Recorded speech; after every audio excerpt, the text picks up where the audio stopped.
Hello guys and welcome back to another deck profile here on the channel. If you're seeing this video as on March 22nd, then we are in Glasgow right now. If not, I've managed to get the other video I've been working on processing the way I like it, and you've seen that one then instead. So this is one of the decks I was considering for Glasgow. I decided not to take it, so I was like, okay, I'm just going to do a deck profile on it. This is my Magnamon deck. So we'll get started with 4 Demi Vs for our eggs. So the all turns plus 1000, it's just very useful, comes up a lot for blocking, as well as just getting some extra aggression in, and it helps for the final Zubagon punches to get that DP threshold that you need. Onto rookies, we're playing 4 BT16 Vmon, purely mostly for the inheritable. I very rarely get the all turns, your turn once per turn effect off. Not that much. It's mostly for the inheritable to get that extra DP, be a bit more aggressive, be the bigger guy at times when you need to be. That's what this is mostly for. The next Vmon we're playing is Promo Vmon. 4 of, the inheritable of when attacking draw a card. We do sometimes get the your turns effect off, but the way I've been playing the deck recently, not that much, because I've actually been digivolving to Magnamons in the back. This build is inspired from what I've seen with a Vault's deck profile of it, to be honest. Like, it's inspired by that, but still trying to do my own things. The inheritable draw card, if you've got 2 or more colours, is very nice. Helps us see pieces, especially when the ratios we are playing. Because on to our last and final rookie, I'm only playing 2 EX1 Vmons. Get that when unsuspending, gain a memory. This is very useful. It's came up in a few times where I can just maybe get that little bit extra aggression off of Magna X. So I've been able to like swing at security, trigger the Magna X, get the memory. I'm like, right, okay, they've got like 2 security left or something. I can final Zubagon punch here, deal with the rest of security, and then at that point reboot, still be defensive, and just ready to go for the next turn. Make sure you subscribe to the channel and hit the notification bell, that way you never miss a thing. On to the champions. Playing 4 BT8 Magna. This is the guy I'm typically digivolving into a back, because, especially early game, because is when Digimon effect doesn't go as kick off that much until late game. Late game though, he can give you some ridiculous DP numbers. It's very nice to have. So for that, as that reason, I do like him as a 4 of. The next Magna is probably the most busted Magna there is. The Structure Deck Magna. Got security effect to digivolve, stripping sources, bouncing cards that have got no sources. He is insane, and digivolving from security if you have a Vmon as well. It's probably the most ridiculous Magnamon there is. Very busted. A lot of people hate him, but I love to see him. He's the one we typically don't digivolve in the back to. Now, as where the inspiration comes in, normally people are playing Flame Dramons. I'm playing 2 Gold Digimons here as my last level 4, purely because of the yellow. Spoiler warning for later, we're running TKs, and I want to see more yellow in the deck just for TKs to work. This has came up a bit more. I feel like this has maybe came up a bit more in practice than Flame Dramon did. That being said, I did have a game with Flame Dramon where I had to hard play him because I had no Vmons and he was like the cheapest thing in hand. I just needed to get something on board, and the game I did that, it was the most value I've ever seen from a Flame Dramon, because the next turn I managed to swing, raid, bounce security, deal with an Ukomon they left on board, so he didn't die, but then they didn't kill him, so I did it again next turn on the next Digimon, and he died that time, but it was just like the most value I've ever seen from Flame Dramon in the deck at times. So we've been playtesting Gold 2 Gold Digimons, and for this build I feel like it's necessary just because of the part yellow. Also, you can make things as not be able to block, which is very nice. On to level 5s. Playing 3 Honkumons. The inheritable of Tac Tag can't be changed. Insane. He's a blocker. When digivolving on play, this Digimon can't be done in battle. He's absolutely crazy as an overall card for Magnamon. One of the things that Magnamon will mostly care about this is the inheritable.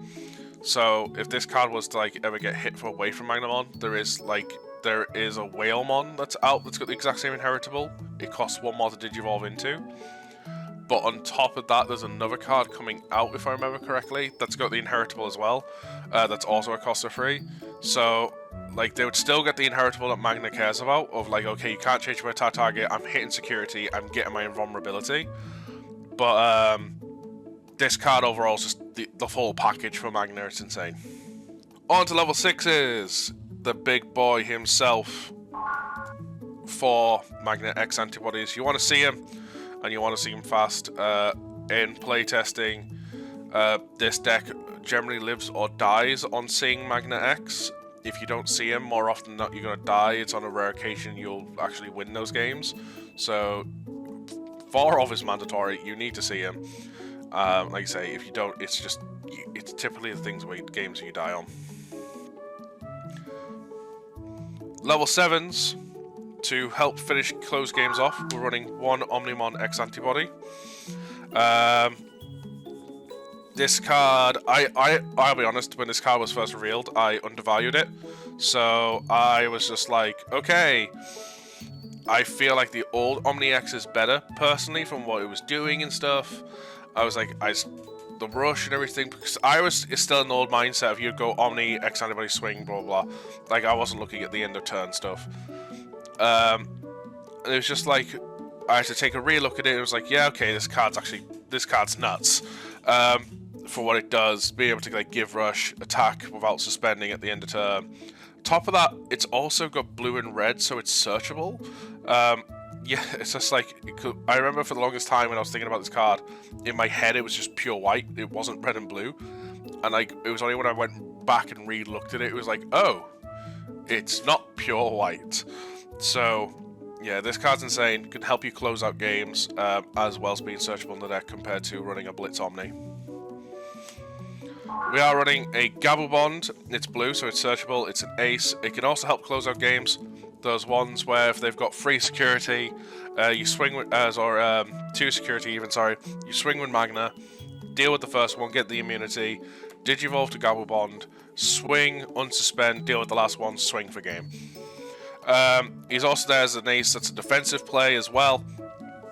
So if they've got bodies and stuff, Magna obviously doesn't get the biggest of lines, but still, it can help like put off some like look at little rookie rushing or some of the smaller lines that they're going to try and swing for game with before they become a problem.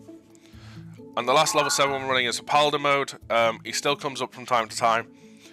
Again, being blue, searchable in the deck. You're going to see how much search power we have in a moment, because that's why I've just essentially focused this deck on is search power.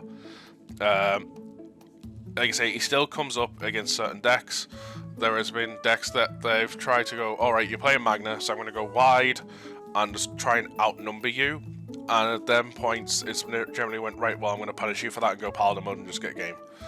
So it's a very nice card to have in the deck. On to Tamers. We're running 2 TKs. I would run 3, but the 3rd Tamer I have, I generally want for other reasons. So again, the idea is just finding Magna. So with this, we can search our security. It's been very nice to have. I've been liking this version a lot more than what I was playing of Magna. Just having as much search power as possible, searching everywhere. There has been a few times, because I don't run that many yellow cards, honestly. So there has been a few times where this has whiffed. And I've looked in security and there's been no yellow to grab. That, or there's been times where my security is that low, there's a card I really need in security, and I've got to make the choice of, do I grab the yellow card just to get a recover to keep my security kind of okay, or do I just grab the card that I'm really needing right now, as that is just not a yellow. But he pays off more often than he doesn't, so it's definitely worth having in the deck. The last team I'm running is one Shu Yulin. This is purely to help aggression. I have thought about taking this out for the 3rd TK, but it's just nice to be able to put it under purely for the reboot, just to help you be more aggressive with Magna. You don't need the alliance, because just alone, like just having this under Magna alone made you be able to go swing confidently, because then you know you're going to reboot and just be big. Where as without it, you kind of want to swing once with Magna, unsuspend, and at that point you're going to make the decision of, do I go swing again, depending on their board state, or do I just sit myself here as a big blocker and just play the slow game, essentially. This allows you to just not worry about that and just double swing every time to help be more aggressive. On to options. Now we want to see the search power. We're playing 4 trainings. Help reduce digivolution cost, help search through the deck. Yeah, there's not really much more to say. It can help you digivolve into your Magnas for like level 4 Magnas for 1, or even sometimes 0 if you have the promo VMon with a Tamer. And it helps you digivolve to Magna X for cheaper, as well as like your level 5s and level 7s. We are playing 4 memory boosts, again, all about search power. We just want to see those pieces, we just want to see them hard and we want to see them fast. So playing 4 memory boosts, search deep into the deck with it, just see as much as possible and give us a bunch of memory to do big plays if we need to with like Paldo mode and stuff. We are playing 1 scramble, just to recycle stuff if need to, mostly. So it gives us cheap digivolution cost, but it is just mostly there to like, okay, we're going to get it on the board, and if they get rid of the line or a Magna X is hitting security, just something to go, right, let's just recycle that, we're going to draw it for turn, and that as we're going to keep going with it. Essentially, that's the main reason we're running it. Awaken the Gold Knight. It's a one-off. We kind of should be running it, have to run it. There's a few times I've used this to digivolve a level 4 Magna on top of a level 4 Magna. I don't always use it to go to Magna X for cheaper. Security effects also very nice, just grabbing those Magnas back from trash. Don't use it as much as you would think though. In my eyes, I feel like this is very cuttable, and I have considered it.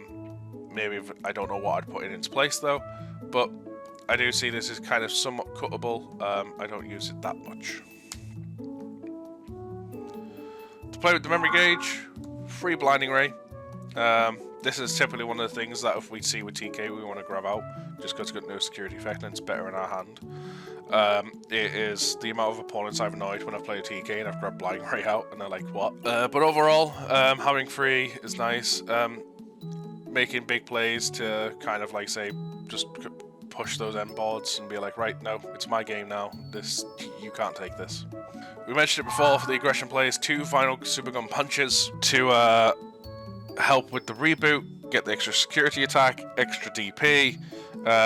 There are some games where I've managed to play both of these in the same turn and I've just annihilated my opponent. Really help with the aggression. Really towards my playstyle, honestly. Very, very good card. And our final option card, I'm running 2 X antibodies.